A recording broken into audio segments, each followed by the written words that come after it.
News प्रहर के प्रायोजक हैं ज्वेल्स ज्वेलरी, फर्नीचर वर्ल्ड, गुरु गोपीराम हॉस्पिटल।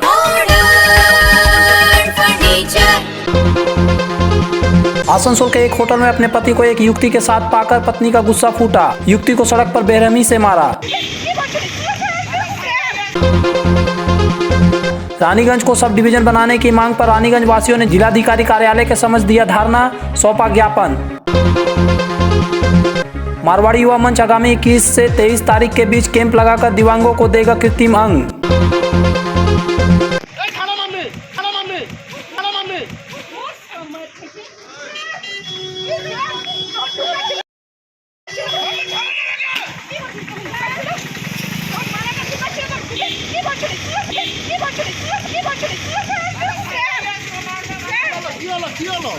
अभी आपने जो यह देखा यह कोई फिल्म की शूटिंग नहीं है। जी हाँ, आपने सही सुना। यह सड़क आसनसोल का बर्नपुर रोड है। दिन है बृहस्पतिवार और समय है यही कोई 12:30 से 1 बजे के बीच। सड़क पर सरेआम यह घटना हैरान करने वाली है। जिस महिला के हाथ में हेलमेट है और उसने पहले इस युवती के सिर में मारा और जब गिर गई तो पेट में लात मारा।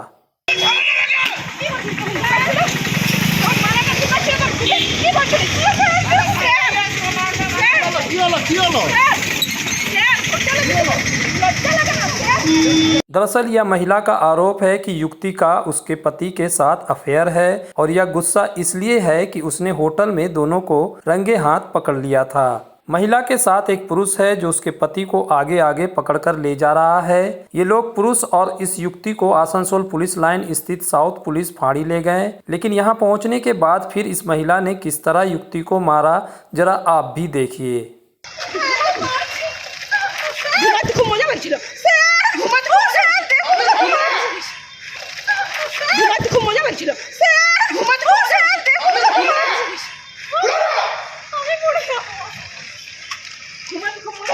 महिला ने साउथ पीपी में जाने से पहले सिर्फ इतना बताया कि उसका पति इस युवती के साथ घूमता फिरता है, मजे करता है। আপনার স্বামীর নাম কি করেন? लेकिन सड़क और साउथ पीपी परिसर में जो घटना हुई वो तो आपने देखा ही। अब आइए हम आपको उस होटल में ले जाते हैं जहां से इस महिला ने अपने पति मोहनलाल को पकड़ा। होटल इस्पात इंटरनेशनल के बाहर इस युवती को महिला ने बेदम पिटाई की। यहाँ अच्छा खासा ड्रामा चला। होटल के आसपास के लोग इकट्ठा हो गए और अपना विरोध जताने लगे।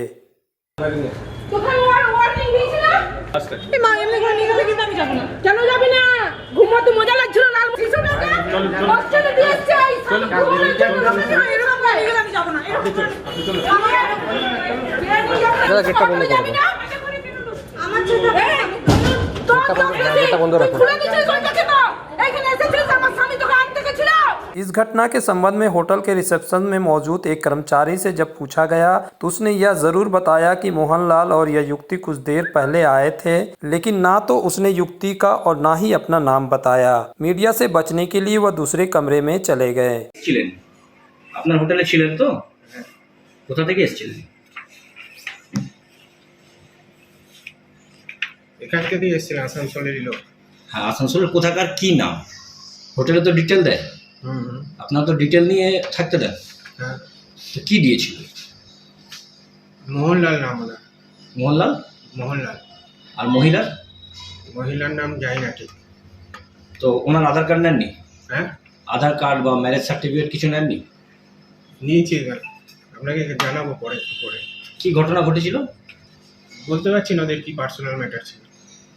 ওনার স্ত্রীর অভিযোগ হচ্ছে যে ওনার স্বামী অন্য মেয়েকে নিয়ে হোটেলে প্রায় আসতো এবং থাকতো।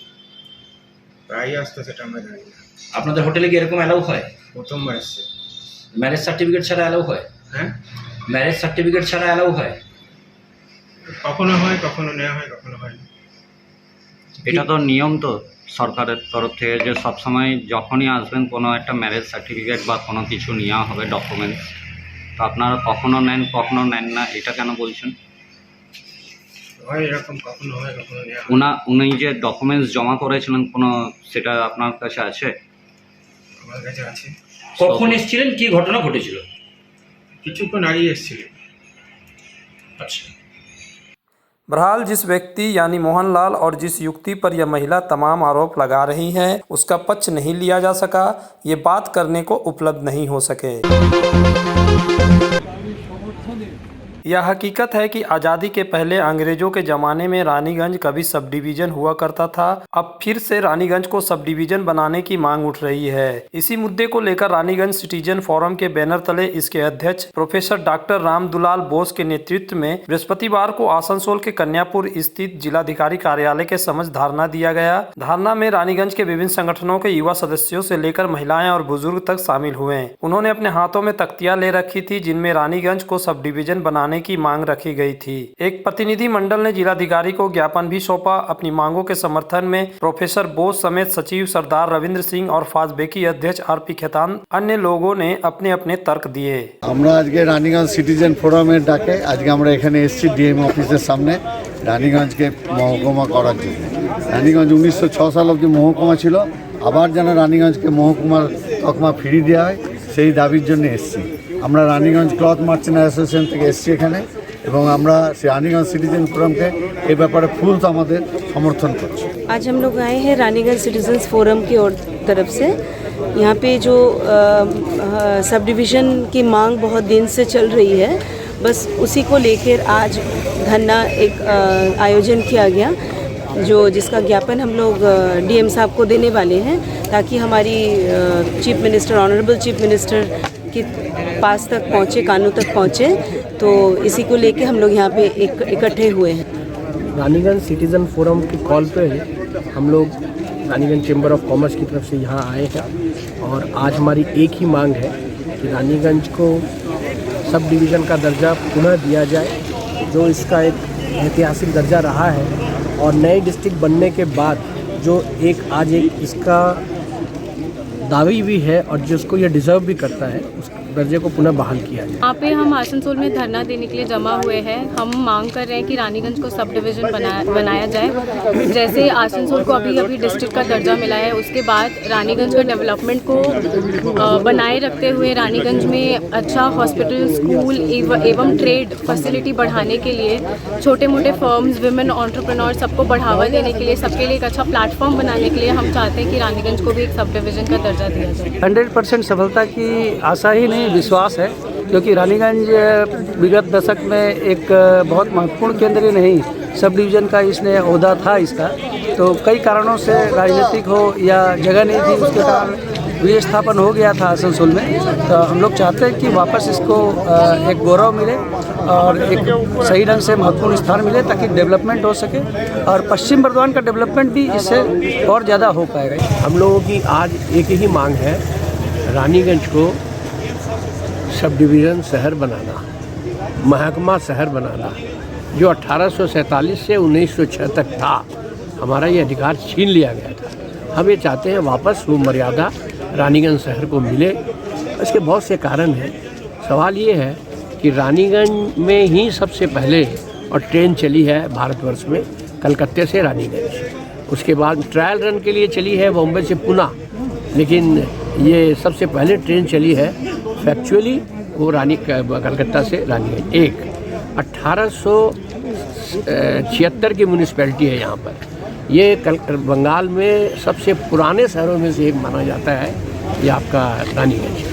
মানে আমাদের এই রানীগঞ্জ যাতে সাব ডিভিশনাল শহর হিসেবে পরিগণিত হয় এটার জন্য তো আমরা আমাদের তরফ থেকে রানীগঞ্জ সিটিজেন ফোরামের তরফ থেকে আমরা আপ্রাণ চেষ্টা করছি, একেবারে আপ টু সিএম অবধি আমরা যাচ্ছি, যাতে আমাদের এই যে 1847 সাল থেকে 1906 সাল অবধি আমাদের যেটা অতীতে রানীগঞ্জ সাব ডিভিশন ছিল সেই যে মর্যাদা যেন আমাদের ফিরিয়ে দেওয়া হয়, আর সেটার জন্যই আমরা বারবার আবেদন করছি প্রত্যেকটা জায়গাতে। ये आज का धरना प्रदर्शन जो है ये हम लोगों ने रानीगंज वासियों ने ये आज के लिए नहीं है, एक्चुअली इसके लिए हम लोग जो है काफ़ी वर्षों से अनवरत प्रयास चल रहा है रानीगंज को महकमा बनाए जाने के लिए। रानीगंज एक किसी ज़माने में महकमा था जो कि हमारे से ये छीन लिया गया। उसी के प्रतिवाद में आज रानीगंज वासियों को प्रत्येक चीज़ों में काफ़ी असुविधा का सामना करना पड़ता है। आज महकमा टाउन होने से रानीगंज वासियों को बहुत ज़्यादा फायदा मिल सकता है। उसी के कारण रानीगंज सिटीजन फोरम की तरफ से रानीगंज चैम्बर ऑफ कॉमर्स के द्वारा संयुक्त प्रयास से आज हम लोगों ने एक संयुक्त रूप से धरना प्रदर्शन का आयोजन यहाँ पर किया है। लोग यहाँ पे इसी उम्मीद में आए हैं कि हमारा तो ऐसे बहुत सारा एजेंडा है, बहुत सारा मतलब डिमांड्स है, लेकिन आज का जो अहम मसला है हम लोग का रानीगंज का जो पुराना उसका एक हैसियत था कि सब डिवीज़न पहले एक रानीगंज था, बाद में आसनसोल और दुर्गापुर आने के बाद इससे सब डिवीज़न का दर्जा छीन लिया गया। तो उसी सब डिवीज़न का दर्जा को वापस हासिल करने के लिए हम लोग यहाँ पे रानीगंज सिटीजन फोरम के बैनर तले शांतिपूर्वक जो है धरना प्रदर्शन करने के लिए आए हैं। और हमारे इससे पहले भी हम लोग जनवरी में एक बार रानीगंज म्यूनिसिपैलिटी के बाहर हम लोग धरना प्रदर्शन कर चुके हैं। तो हमारी उम्मीद है कि जब आसनसोल को डिस्ट्रिक्ट का दर्जा हासिल हो गया तो रानीगंज को जो है सब डिवीज़न का दर्जा हासिल होगा ही। रानीगंज एक बहुत ही इस कोयलांचल का बहुत पुराना शहर है और भारतवर्ष का प्राचीन शहर में इसकी गिनती आती है और एक बहुत ही विख्यात शहर है, अपने कोयले के लिए मशहूर है। पहले कोयले का जो ट्रांसपोर्टेशन है वो रानीगंज से हुआ था। ठीक है, सुविधा क्या हो रही है आपको? तो इसका जो और ये 1847 से 1906 तक ये सब डिवीज़न भी था, तो सब डिवीज़न था। सब डिवीज़न बाद में ये आसनसोल में आ गया और लगातार रानीगंज जो है वो उपेक्षित होता चला गया। तो रानीगंज का जो एक प्लान्ड वे में विकास होना था वो नहीं हुआ, वो नेचुरल एक विकास होता चला गया और अनप्लान्ड वे में इसका विकास है। हमारे शहर में हेल्थ को लेकर के, एजुकेशन को लेकर के और बहुत सारे सरकारी ऑफिसों की कमी होने की वजह से रानीगंज के नागरिकों को बहुत ही धक्के खाने पड़ते हैं और रानीगंज के नागरिकों को एक छोटी मोटी बीमारी हो जाने पर भी परेशान होना पड़ता है। बच्चों को पढ़ने के लिए 20-20, 50-50 किलोमीटर बाहर जाना पड़ता है। कोई यूनिवर्सिटी नहीं है, कोई इस तरीके का बहुत जो मूलभूत सुविधाएं हैं उनके बहुत सारे दफ्तर वहाँ नहीं हैं, जिस वजह से रानीगंज का जो रानीगंज के नागरिकों को जो मूलभूत ज़रूरतें हैं, जो सुविधाएं हैं, उनसे हम बहुत सालों से वंचित हैं। Avik Motors presents 5,000 rupees exchange and loyalty offer on Hero Splendor Plus, Maestro Edge and Destiny. Pay minimum down payment of 9,999 rupees only. Enjoy lowest rate of interest. Hurry! Offer available only from 8th of December to the 14th of December. Avik Motors, Ushagram, GT Road, Asansol. Contact number 7574 827 057. आसुसो Shilpanchal के चांदा मोड़ स्थित प्रतिष्ठित अंग्रेजी माध्यम के आसुसो north point school में 2021 के लिए प्रवेश जारी है। नर्सरी से क्लास 9वीं और 11वीं के लिए प्रवेश खुला है। ऑनलाइन नामांकन की भी सुविधा। स्कूल में सारी आधुनिक सुविधाएं उपलब्ध हैं। Air condition computer lab, air condition auditorium, swimming pool, पूरे स्कूल कैंपस में CCTV निगरानी, स्कूल ट्रांसपोर्ट की भी सुविधा। संपर्क करें आसुसो नॉर्थ पॉइंट स्कूल में। तुम्हारे घर के फर्नीचर बहुत आकर्षक लगता है बहुत महंगा है। अरे नहीं, उतने महंगे नहीं, रीजनेबल रेट पर ही लिए। डिजाइन तो बहुत एट्रैक्टिव है, लगता है क्वालिटी में दम नहीं होगा। कौन कहता है? ये फर्नीचर वर्ल्ड क्लास है। क्या सच में? हाँ, तुम्हें भी फर्नीचर लेना हो तो फर्नीचर वर्ल्ड एक बार जरूर जाना, वहाँ फाइनेंस फैसिलिटी भी उपलब्ध है। सच में? तब आज ही अपना हबी को कहूँगी फर्नीचर वर्ल्ड चढ़े। फर्नीचर वर्ल्ड, फर्नीचर लवर्स की पहली पसंद, GT रोड, शनि मंदिर के सामने, नूरुद्दीन रोड, आसनसोल। बेहतर कारीगरी और शुद्धता से भरपूर गहनों के लिए पधारें जल्स ज्वेलरी। हीरे, सोने और चांदी के गहनों का एक्सक्लूसिव शोरूम, कम मेकिंग चार्ज में बेहतर कलेक्शन, भरोसे का दूसरा नाम जल्स ज्वेलरी। हीरे के गहनों का विशेष कलेक्शन, जांचे परखे प्रमाणित हीरे, 100% खरीद वापसी। जल्स ज्वेलरी, आश्रम मोड़ और बस्तिन बाजार, आसनसोल। जल्स ज्वेलरी यानी आपके सुंदर पलों का साथी। गुरु गोपीराम हॉस्पिटल एक मल्टी स्पेशलिस्ट अस्पताल। यहाँ मिलेगी आपको उन्नत चिकित्सा सेवा, अनुभवी डॉक्टर, दोस्ताना माहौल और सटीक शुल्क। हमारे यहाँ डायलिसिस की सुविधा उपलब्ध है। गुरु गोपीराम में उपलब्ध है 24 घंटे इमरजेंसी सेवा, दूसरों से एक अलग अस्पताल। गुरु गोपीराम हॉस्पिटल, विश्वकर्मा नगर, सीतारामपुर, कुल्टी। घर की जो रौनक बढ़ाए, सुंदर टिकाऊ भी आए, काम में है दम, दाम भी है कम, वर्ल्ड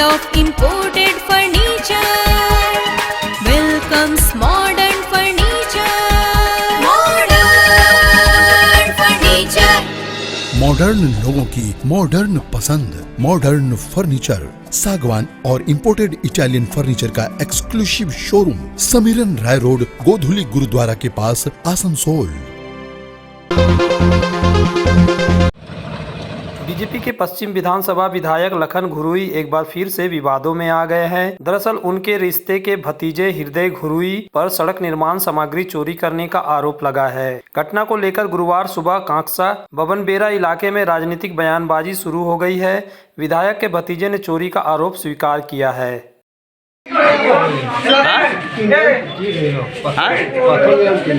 পাথর কি পাথর? হ্যাঁ 5-8 মানে কোথায় ছিল পাথর? কিসের পাথর ওটা? ও কি পারপাসে পাথরগুলো রাখা ছিল? হ্যাঁ রোডের কাছে। তা যেটা বলেছেন ওটাই না, যেটা বলেছেন সেটাই মানে কি মানে আপনার নিজস্ব কাজের জন্য নিয়েছিল? নিজস্ব কত করে নিয়েছিলেন? তিনটি ওইটা ভালো আছে পাথরগুলো। তখন গ্রামের মানুষ কি বলছে? যেটা বলেছে সেটা মানে আপনি একটা দোষ করেছেন। गौरतलब है कि एक साल पहले बीजेपी विधायक लखन घुरुई के भतीजे सहदेव घुरुई पर एक पार्टी कार्यकर्ता की बेटी को रेप करने का आरोप लगा था। बहरहाल भाजपा विधायक लखन घुरुई ने चोरी के आरोपी हृदय से अपने को दूरी बना ली है और कहा कि मामले में झूठ-मूठ उनका नाम घसीटा जा रहा है। পাথর চুরি করেছে, কিন্তু আমি আমাদের মাত্র জানতে পারলাম তিনি স্বীকার করেছেন হ্যাঁ পাথর চুরি করেছি। এটা সম্পূর্ণ অপরাধ। অপরের জিনিসকে না বলে নেওয়াটাই অপরাধ। সে যেভাবেই নেক স্বীকার করেছে তার কঠিন শাস্তি হওয়া উচিত মনে করি। কিন্তু যেভাবে ওইটাকে কেন্দ্র দু ঝুড়ি পাথর চুরি কেন্দ্র করে আমারকে যে টানা হচ্ছে, এটা ভিলেজ পলিটিক্স, নোংরামি হচ্ছে। দীর্ঘদিন ধরে আমার তার সম্পর্ক নেই। ওনারা গ্রামে থাকে, আমি শহরে থাকি। আমি সকাল থেকে আমার পার্টির কাজ করি। আমাকে না পেরে পরে আমার নামকে জড়িয়ে পড়ে বদনাম করার চেষ্টা হচ্ছে, ভাবমূর্তি নষ্ট করার চেষ্টা করছে। এতে মানুষ জানে, এলাকার মানুষ জানে আমি কি, আমি সমাজে কীভাবে কাজ করি। তাই এই নোংরামি করা উচিত নয়। আর তৃণমূল কংগ্রেস রাস্তায় কেন্দ্র করে কতটা কারবানি নিয়েছে, ওই এলাকার উন্নয়ন জন্য তারা কীভাবে চুরি করে, পাথর চুরি, মরাম চুরি, 100 দিনের টাকা চুরি, এই রাস্তা নিয়ে কত দুর্নীতি, ইলেকট্রিক পোল নিয়ে কত দুর্নীতি হয়েছে, পঞ্চায়েতের চাল চুরি কী হচ্ছে, কন্ট্রোলের কাছ থেকে কমিশন নেয়, আমি জানি না। কিন্তু আমি এই লাইনে যাচ্ছি না, সেটা পরের বিষয়। কিন্তু পাথর চুরি করেছে, তাই সে ঘৃণিত অপরাধ করেছে, তার শাস্তি হওয়া উচিত। এবং এই নোংরা রাজনীতিকে আমাকে জানো না কেন বিজেপি পেরে উঠছে না। আমি বিধায়ক, আমাকে কালিমালিপ্ত করার চেষ্টা করছে, তীব্র প্রতিবাদ জানাচ্ছি। जानकारी के मुताबिक कांकसा राजबांध से बबना बेरा होते हुए दुर्गापुर स्टेशन तक सड़क मरम्मत का काम शुरू हुआ है, जिसके चलते ही कंट्रैक्टर ने रास्ते पर किनारे पत्थर गिराई है। बहरहाल टीएमसी नेता देवदास बक्सी ने घटना को बीजेपी का कल्चर बताया है। बबना बेरा ग्रामे সেখানে যে রাস্তার কাজ হচ্ছে রাজবাঁধ থেকে বিহারপুর পর্যন্ত, সেই রাস্তার কাজের জন্য ঠিকাদার সেখানে পাথর রেখেছিল। সেই পাথর বিজেপি নেতা লক্ষণ ঘুরুইয়ের ভাইপো চুরি করে নিয়ে যাচ্ছিল। গ্রামবাসীরা তাকে ধরে ফেলেছে। আমরা পুলিশ প্রশাসনকে তার বিরুদ্ধে অভিযোগ দায়ের করব এবং এই ঘটনা প্রমাণ করছে যে বিজেপি নেতৃত্ব দুর্নীতিগ্রস্ত। তার এক ভাইপো একজন মহিলাকে দিনের পর দিন ধর্ষণ করে সে এলাকা ছেড়ে চলে গেছে, আর এক ভাইপো পাথর চুরি করতে গিয়ে ধরা পড়লো। এই হচ্ছে বিজেপি নেতা কর্মীদের চরিত্র। न्यूज प्रहर के प्रायोजक हैं आसनसोल नगर निगम के 25 नंबर वार्ड के स्थानीय लोगों के मौलिक समस्याओं को लेकर आसनसोल नॉर्थ ब्लॉक कांग्रेस के प्रेसिडेंट एसएम मुस्तफा ने कहा कि बीएसयूपी कॉलोनी को बसाने के बाद यहां के लोगों को अनदेखा किया जा रहा है। लगातार यहां लोग वंचित हो रहे हैं। यहां पानी की समस्या के साथ सड़क और गंदगी से लोगों का जीना दूभर हो गया है। नगर निगम प्रशासक से मुलाकात कर हमने गुहार लगाई थी। उन्होंने कहा था इंजीनियर जाएंगे, किंतु आज तक यहाँ की समस्या जस का तस बना हुआ है। यहाँ की स्थिति देख लगता ही नहीं कि यह इलाका नगर निगम के अंतर्गत आता है। आप देखे होंगे जो ये इलाका है जिसको कॉरपोरेशन ने ही नियुक्त किया है, जिसको कॉरपोरेशन ने ही यहाँ के लोगों को बसाया है, वो आज ये इलाका पानी से महरूम है। ये इलाका पानी गिरता ही नहीं है, खाली है, पानी ना के बराबर है। दूसरा नंबर बात है कि इसका पानी का कहीं से कोई कनेक्शन ही नहीं है। रिजर्व में पानी आता है, टानता है, तभी गिरता है। तो एक बार यहाँ का लड़ाई हम लोग लड़े थे लाइन के लिए। तो यहाँ जो BOCP कॉलोनी बनाया, हम ये जानना चाहते हैं आसनसोल कॉरपोरेशन से कि यहाँ के लोगों के लिए जो आप बनाए हैं, तो यहाँ क्या लाइन इलेक्ट्रिक नहीं देंगे, पानी नहीं देंगे, रास्ता नहीं देंगे? तो आप ये जो बोलते हैं कि आसनसोल म्यूनिसिपल कॉरपोरेशन का वार्ड नंबर 25 है, आप लोग देख करके बता सकते हैं कि ये कॉरपोरेशन का एरिया है या पंचायत एरिया है या ग्रामीण एरिया है, या फिर ये इस इलाका के लोगों को आप एक तरह का सज़ा दे रहे हैं जो यहाँ पर बना करके इन लोगों को तमाम चीज़ों से वंचित रखा जा रहा है। न्यूज प्रहर के प्रायोजक हैं ज्वेल्स ज्वेलरी, फर्नीचर वर्ल्ड, गुरु गोपीराम हॉस्पिटल, मॉडर्न फर्नीचर।